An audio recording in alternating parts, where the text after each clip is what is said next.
The 99% of the plants here are not native. Like this, sir, I कैसे like? So see, it's a very interesting story. We will go a little bit back into history. So we were ruled for a very long period by Britishers in India. And as you know, Britishers were not only ruling India, but वो लोग दूसरे भी बहुत सारे countries को rule कर रहे थे. They had colonies in Africa, they had colonies in part of Southeast Asia, Canada. Everywhere they had colonies.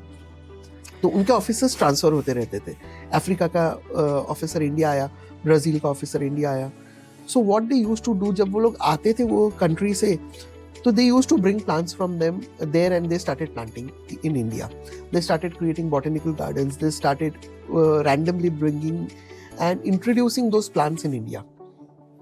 Now वो लोग plants लेके आ गए, पर everything as I told you before, ecosystem में हर एक चीज का एक रोल होता है. और अगर वो प्लांट्स लेके आए पर उसके ऊपर फीड करने वाले इंसेक्ट्स या एनिमल्स नहीं रहेंगे, so they will get a free run.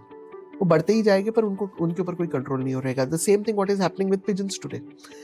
So that was the first lot of plants which came in during the British era.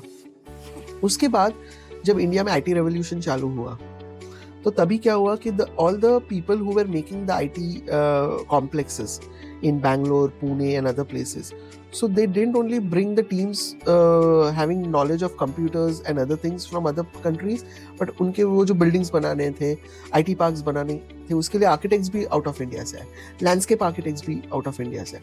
Now this architects or landscape people who came from outside India, and even to a very greater extent the landscape architects that we have today in India, they don't have so much amount of knowledge about the biogeographic flora and fauna of the country.